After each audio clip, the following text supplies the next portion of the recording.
Yes, we are live. So let's start the session.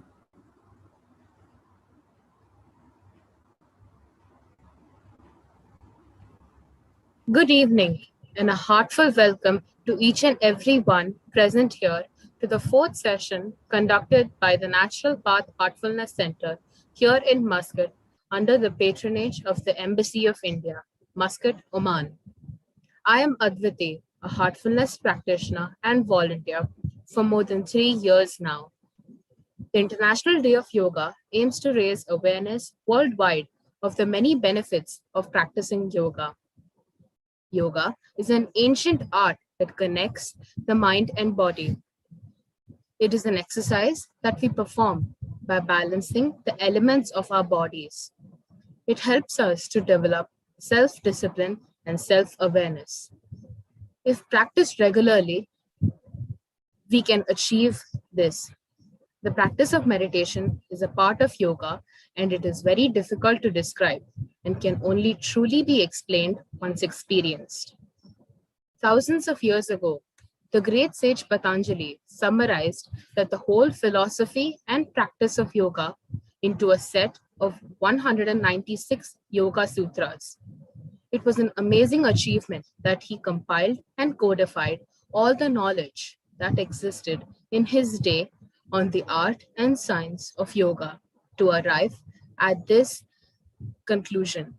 One of the core aspects of his work is the framework he developed of 8 main attributes or limbs of practice needed to attain the state of yoga, which are Yama, Niyama, Asana, Pranayama, Pratyahara, Dharna, Dhyana, and Samadhi. Today, we know these 8 as Ashtanga Yoga. Today, to help us understand this topic better, we have with us Mr. Raman Kumar. He is an experienced professional in the renewable industry in Oman. He's a certified trainer and has been practicing heartfulness meditation for more than 25 years. Over to Brother Raman.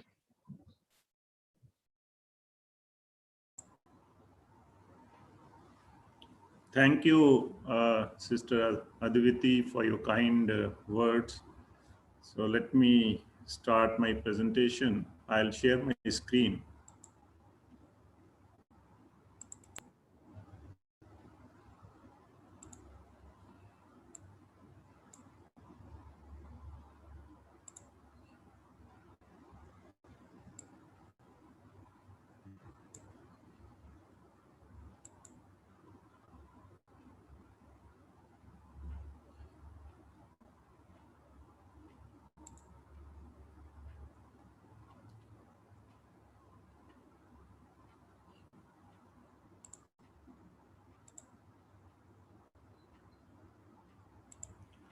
So hope my screen is visible and I am audible. Yes, brother. Thank you.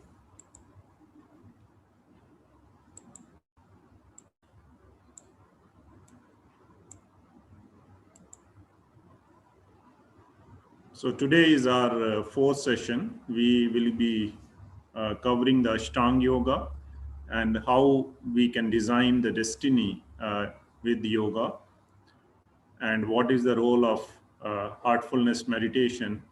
And we will have in the end a practical session on the meditation.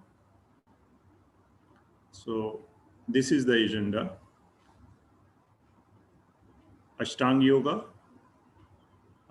We will be covering its 8 limbs, designing destiny, the concept of yoga, whether the destiny is fixed or it can be changed. Then we have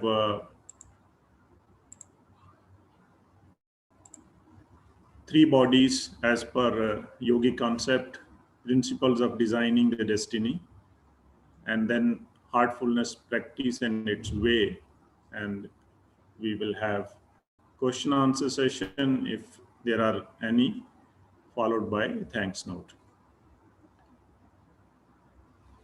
So life on earth is all about evolution, Every life is an evolution, developing wisdom, skills, and attitude.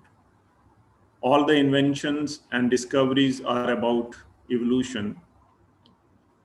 Evolution is nothing but growth, the change, or the transformation, and which defines the purpose of life. So, which makes us to go for doing excellent in every endeavor we do, and also makes us to push past the boundaries which are unknown to humans. So evolution or keep on trying to do excel is part of the human DNA. Why it is like this? Because humans are also called Homo sapiens. So Homo sapien means wise man. The word man comes from the original Sanskrit, the manas, meaning mind. Even our taxonomic description of ourselves is concerned with the mind. So, our purpose of human being is all about the mind and thus about consciousness. So, mind is the main potent thing in the human. Now, it begins with an inquiry. Every search, every evolution begins with an inquiry like who are we, where have we come from, what is the purpose of this life, where are we going after this life. I think these are some of the fundamental questions we might have asked to ourselves or to our environment at one time or the other, and these are the basis of inquiries. So these questions has led the science, religion, psychology, philosophy, or mystical traditions of the world. The theories of creation of the universe, our exploration of building block for the matter and life on earth. These are all started with these inquiries. And without these questions, we would never have discovered the structure of atom or the stars and planets of our galaxy and beyond. And I think this was the base of the inquiry, even which would have triggered sage Patanjali to give us a scientific method of yoga for human evolution. And at the same time, this is the same inquiry that today we are here listening to this session on the Ashtanga Yoga. So let's get into the crux of the Ashtanga Yoga.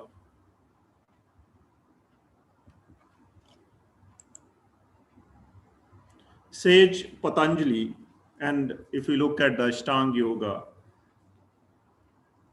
he around 15,000 years back, he went into finding out the ways that humans can excel. And he gave a method which could work on all the three bodies of human. Ultimate purpose was to achieve the highest. So that is why it is also called a royal or highest path, to unite with the self within. It is also called the king of yogas or Raja Yoga. Why king? Because as I mentioned, the mind is the most potent thing or kingly thing in humans. And that is why it is called king of yogas, because this is the way, or this is, if I can put it, the only way we can achieve the highest. He has given us the same sage Patanjali, the eightfold yoga, which he has codified in his Yoga Sutras, which is 195. Uh, with one school of thought, another school of thought has said 196, so we can take one of those or both. Now, when we come to, before getting into this, as I said, the purpose need to be understood. So, purpose of Patanjali to give a scientific method of yoga was mainly that as a human we evolve to the highest potential. So we need to understand what is that highest potential. As Ashtanga yoga goes, the 8 limbs are defined here. It starts with Yama, which is Yama, Niyama. These are basically the disciplines which each yoga seeker has to imbibe. Asanas, Pranayama, Pratyahara, Dharna, Dhyana, and Samadhi. These are the 8 limbs. We will take it one by one. Yama. Yama is basically a refining of unwanted habits. It is also called self-restraint. It is more basically moral and ethical proscription that describes the code of personal conduct. It is an attitude towards our environment. And if we look at the 5 elements which come under the Yama, which are ahimsa, which is non-violence, satya, truthfulness, astya, the honesty, brahmacharya is moderation of senses, and aparigraha, which is attitude of non-possessiveness. So it is basically less greed. If we can have the Yama element, which is comes under the lifestyle refinement. The sage Patanjali puts it as a lifestyle refinement. So if we look at, as we mentioned, the purpose of yoga is to unite with the higher self within. And if anyone is trying to follow this method to unite, he or she should follow these 5 elements of Yama. Then we come to Niyama. Niyamas are binding observances. These are integrating noble qualities. So Niyama, again, it is imbibing good qualities or attitude towards ourself. To develop self-discipline, we have 5 sub-classes of Niyama, which comes as Shaucha, which is the purity of body and mind, Santosh or Santosha, which is contentment and inner happiness. Tapas is penance or removal of impurities. Swadhyaya is the study of the self, and Ishwar Pranidhana is surrender to the God. So these are the noble qualities we should imbibe to complete the second limba of Sage Patanjali's Ashtanga Yoga. Then we come to the asanas, which is the third limb, refining the physical body and aligning the posture inward.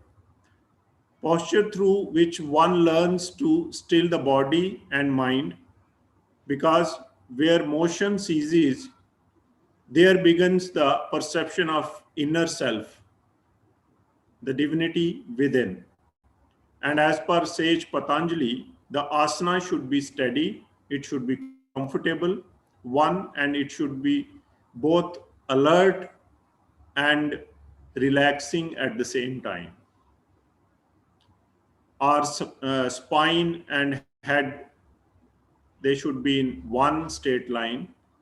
So that is the definition of posture, so that when we are meditating, the posture gives us a stable and relaxed posture, and it doesn't strain any part of our body, so that our attention comes out of meditation and we go into pull towards that part of the body. So coming to the next limba, which is pranayama. Now, breath control, which is basically control of vital life force, which is called prana, beneficial for both body and mind by regulating the movement of breath through inhalation and exhalation. So we can control the energy movement in our body. Our nerves and muscles work on it, and by which we think. So it is very important that our breathing adjusts to our body requirement.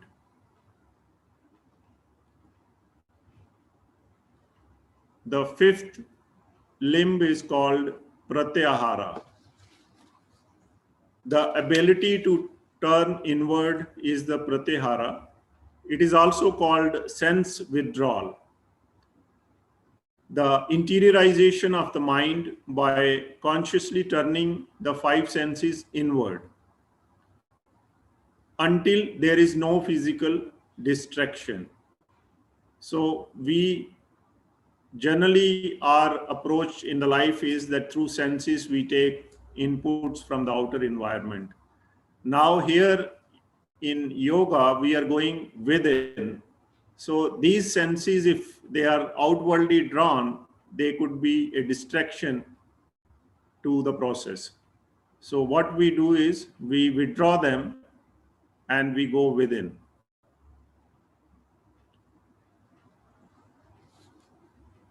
The next step is called Dharna, which is in one way called focused awareness or concentration. So concentrating mentally on a single focal point. It could be a place, an object, an idea with steadfastness. So we stay focused on one thought, idea, or an object. So this is what the Dharna is all about. Then we go to the next limb, which is dhyana. Dhyana is meditation. Meditation, it is a focusing attention on the divine until one is absorbed in it. It is like an unbroken flow or uninterrupted stream of knowledge in one object. It is called dhyana. So, flow of consciousness towards the chosen object. Then comes the Samadhi. This is the eighth limb of Ashtanga Yoga, the union with the divine. State in which the yogi is completely merged with his higher self and mind is no longer involved in the process. So when our mind settles and we are fully absorbed within, that is called the Samadhi. It is also considered to be a state of balance. In heartfulness meditation, we call it as a Sahaj Samadhi, where we are absorbed inwardly, but we are also aware of what is happening in our surrounding. In Ashtanga Yoga, these three steps, Dharna, Dhyana, and Samadhi, are also called Samyama. So this is about Ashtanga Yoga, and this is, as I mentioned, these three steps, Dharna, Dhyana, and Samadhi, they are called Samyama. The form vanished and only the meaning remains. So this is a final state where we go deeper within ourselves and connecting our being with our Lord within.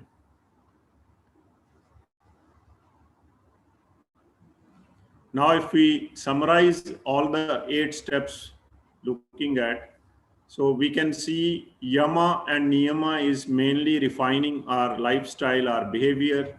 It's basically removing the unwanted habits and integrating the noble qualities. Asana is basically a posture, because in present time we see a lot of focus on yoga is always connected to mainly the asanas or pranayama. But if we look at the yoga as a whole, it is much beyond the asanas. So asanas is not synonymous to yoga. Yoga means building up ourselves, uh, or refining ourselves through habits, qualities, and finally uniting with the divine. So yoga means union with the God. So this understanding is very much important for any yoga seeker, because we many a time get carried away with asanas and we think this is the yoga. Pranayama basically refining the energetic body and aligning that energies and energy flow and breath inward for our the final goal, which is the union. Pratyahara again refining the attention, Dharna refining the thought process, Dhyana refining the subtle bodies, and Samadhi is a process of revelation and transcendence, realizing the absolute state of balance at the center. Now we go to the second uh, item in the agenda today, the designing the destiny. So how we, when we have a wonderful system of yoga given by Saint Patanjali, how we work to build our destiny. So one basic mood question we generally hear and we also converse sometime: is the destiny fixed or can it be changed? Uh, this is a question of not today. Many thousands of years, people have been discussing, examining the influence of karma, of astrology, of the gods, the fates, and of free will in our lives. So these influences we are always weighing, whether is it out of the fate, out of free will, or how our life is working. Some believes in the fate, while others think that free will and freedom of choice is their right. Most accept it as a mixture of two. That is, there is no absolute free will and there is no absolute fate. Yoga has a very clear cut answer to such kind of questions, which we'll take up now. So, yogic science looks this question in this way. Yoga defines we have three bodies. One is called the physical body, the second is subtle body, and the third is the causal or inner self. So this is the soul, the mind, our mental level, and the third one is our physical body. Now, if we look at yoga, says your physical body, there's no much scope. You cannot change it. Only we might age, as we are born. So we grow from a small infant to the child to the adult and to a middle-aged man and finally old age. And during this period, we may be sick or healthy. It's up to us, but we cannot change our limbs. We cannot grow any other thing on our body. If any such change has to happen, it may take millions of years. Like we say that our ancestors were apes with a tail, so now humans don't have a tail. So tails were abundant after some time and they grew. So this may have taken millions of years to happen. But when we are looking a change, a transformation within this life, so where this will happen? This can happen only in our subtle body. Because when we come to the our inner self, or which is the soul, or which is called causal body, causal means it's cause of the other two bodies. So it is an energy field. It is pure and it is unchangeable. So only change can happen in our subtle body. Subtle body has four elements, which is called consciousness, mind, intellect, and ego. Now, yoga says that if we can work on our subtle body, we can change or design our future, our destiny. So, when we look at this subtle body, we find there is a mind, there is an intellect, there is a ego, and these are all bound through the consciousness, or they are binding the consciousness in other way. Now, if we have to evolve here, our mind has to be regulated, because the mind is creating thoughts and our thoughts and actions are creating impression on our consciousness, and these impressions form down our energy field. Our consciousness are creating our personality, our character, or we also call it as a karmic blueprint. Also it is called the the cognate network. So this subtle body, we need to regulate mind. We have to work on those impressions to remove these impressions, so that our consciousness is free from all those impressions. And if we are able to free ourselves from this karmic blueprint, we have all the opportunities available for our future. Now, here, our heartfulness meditation provides us this opportunity, which is basically a practical approach to Ashtanga yoga or Raja yoga, where our masters had refined these techniques to give a very practical and effective way of dealing with the problems of humanity, and to rise from those problems to reach the highest. So if we look at the principles of designing the destiny, are the first principle is we can change it only in the present. So we cannot go in the past and change things. We are in the present and we can change it only in the present.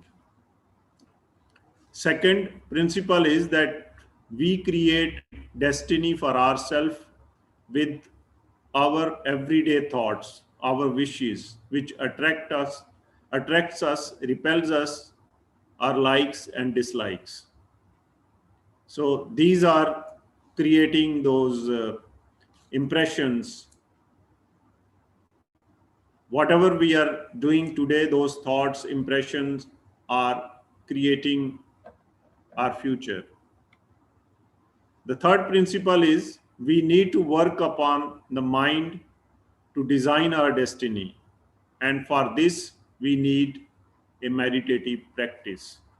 So if we want to remove those impressions and build something new in our subtle bodies, we have to adopt a meditative practice. And final principle is we are not alone. We are all connected.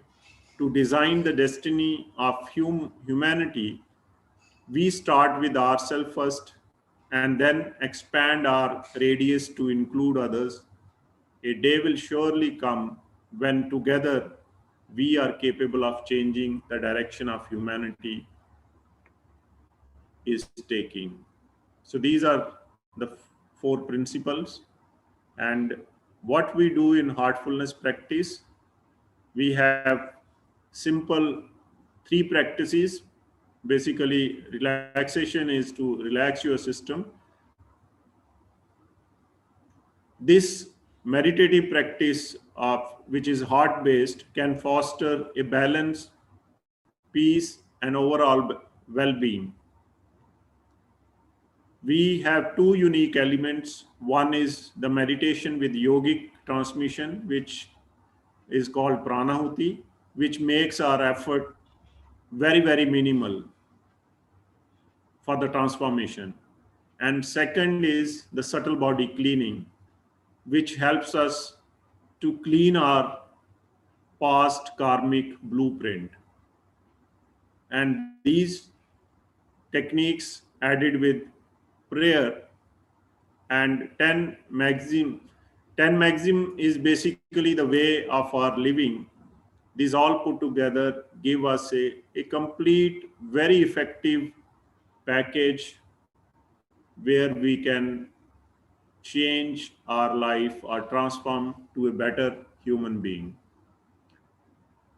If we look at the 10 maxims or the way of life, we can see the three of them are practice oriented, the two are essential values, then another three, total there are 10, the behavior, being to doing, then leadership is basically self development, and the last one is continuous improvement. So, as a human, we need to imbibe the process of continuous improvement to evolve, to transform ourselves. And what happens? What change we are expecting? Yes, when we are uniting with so the change happens from a mundane, we evolve from mundane consciousness to divine consciousness. And what exactly is that? It is like something animal man to man, and from the man to divine man. So, me to we, it is a journey from me to we, selfish to selfless, reactive to responsive, imbalance to balance, heavy to light, impure to pure, experiencing to being, and being to non being, intellectualizing to wisdom, and having to being in love.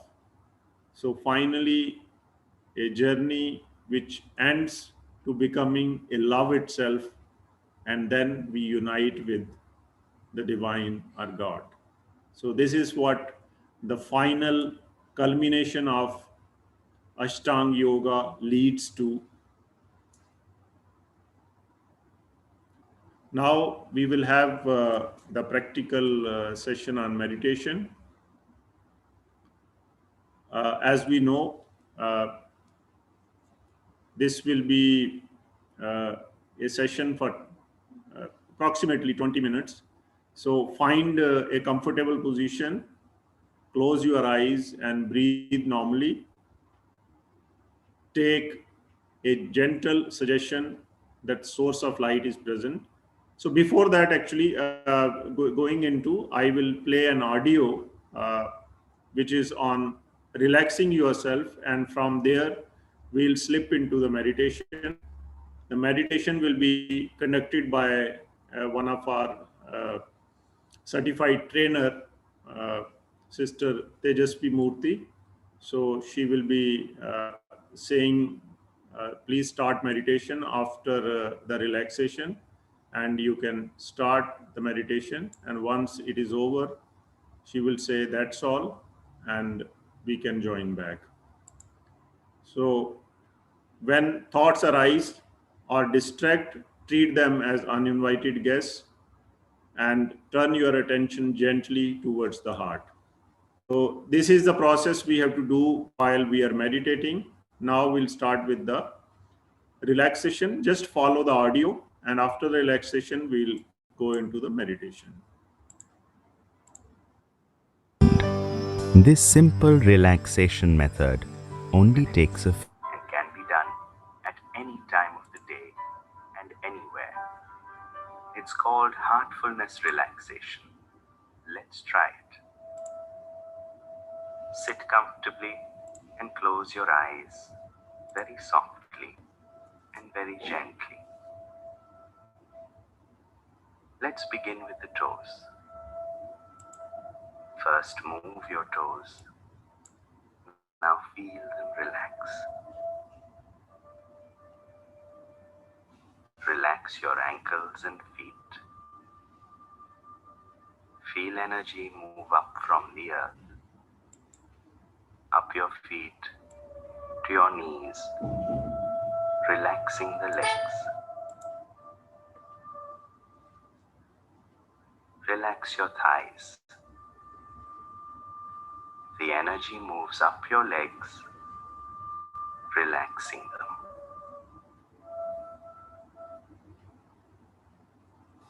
Now deeply relax your hips, stomach, and waist. Relax your back. From the top to the bottom, the entire back is relaxed. Relax your chest and shoulders. Feel any tightness in your shoulders dissolving away. Relax your upper arms. Relax each muscle in your forearms, your hands, right up to your fingertips. Relax the neck muscles.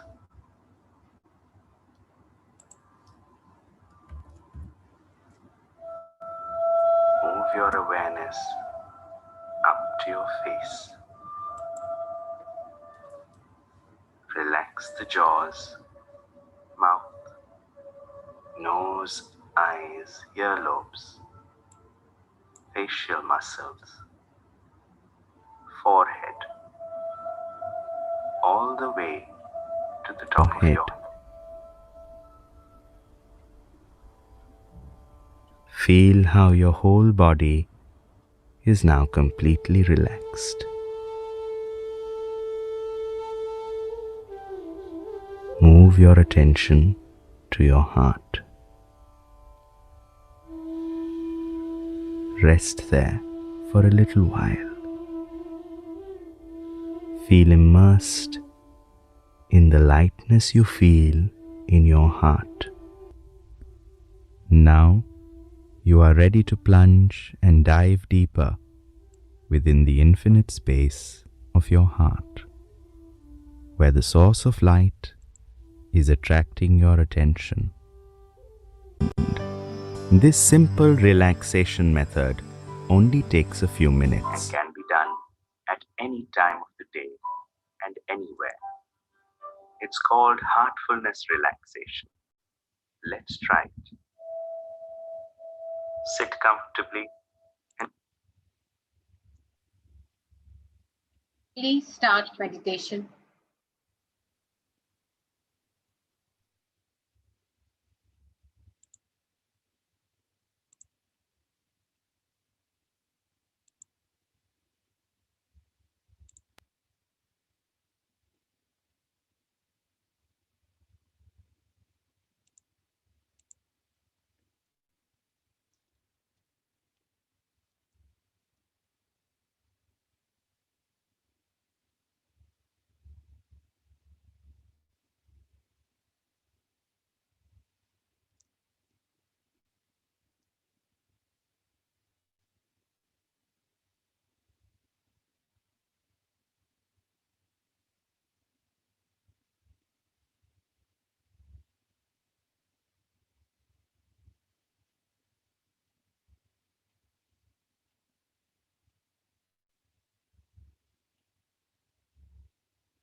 That's all.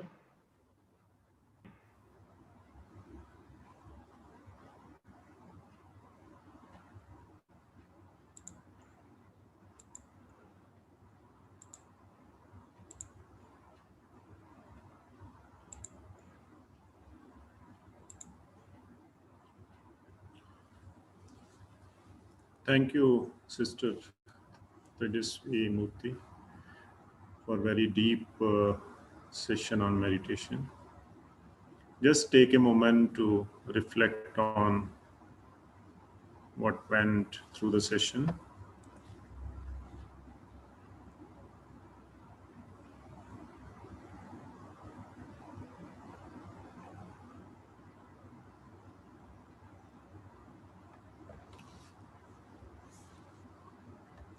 We do not have any questions, so we'll instead go to the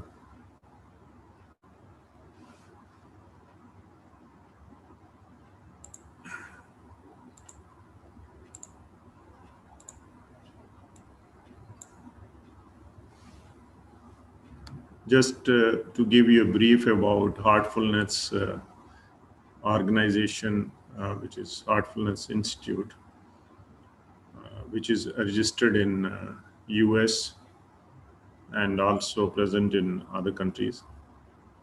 We offer the meditation which is based on Raja Yoga practice, and its parent organization is also called Shri Ramchandra Mission.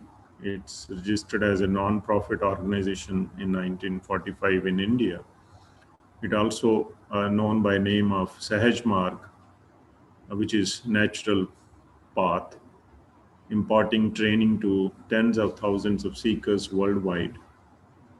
We have a large number of volunteers, including certified trainers, all over the world who support the practice of meditation and helps us to the transform ourselves to its final goal of culmination, to the practice of through the practice of meditation.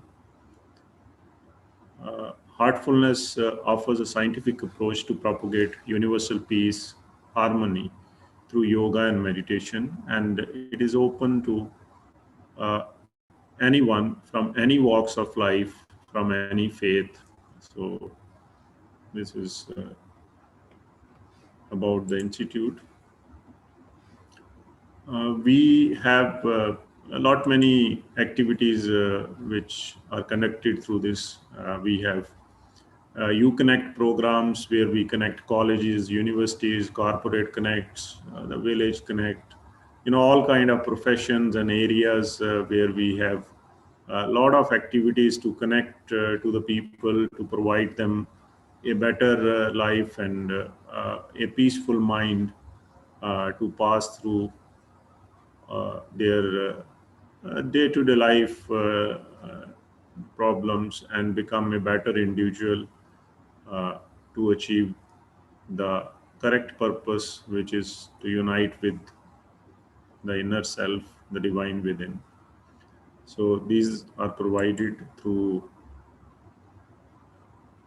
the Heartfulness organization. We also have many organizations or corporate groups who are part of the Heartfulness practice. They have been practicing this. Here only the few names, but there is a much more bigger number. Heartfulness Oman, when we come to, it existed in Oman since mid-90s. We are registered as a Natural Path Heartfulness Center, formally in 2016. We conduct group meditations on every Friday morning and Monday evening. We have also carried out many of these college connects, the corporate connects, the medical connects, teachers training and research studies here. We also have value-based education for children, and also presently we are running a sharing and caring program for them. We have 11 heartfulness trainers in Oman, and all our services are offered free of charge. So anyone who would like to be part, they can join. And these are the sessions. We have one more session tomorrow. So now I will invite Sister Adiviti to have his vote of thanks. Over to Sister Adiviti. Thank you, Brother Raman. On behalf of the Natural Path Heartfulness Center, Oman, I would like to issue a warm thanks to His Excellency Ambassador Manu Mahavar for supporting this initiative of Heartfulness Meditation Workshop. His Excellency's untiring efforts to promote wellness and yoga activities in Oman bring India's message of health and well-being to Oman. The Heartfulness Center would also like to express its gratitude to His Majesty Sultan Haitham bin Tariq for his benign care towards the diverse expat community, including the Indian community in Oman. I would also like to thank you all for taking your time out to attend this workshop. Many thanks to the Indian Embassy team and the Heartfulness volunteers for their enthusiastic participation. Wishing you all a pleasant evening. I hope you can all join us for tomorrow's session from 5 to 6 p.m. Thank you. Thank you. So we just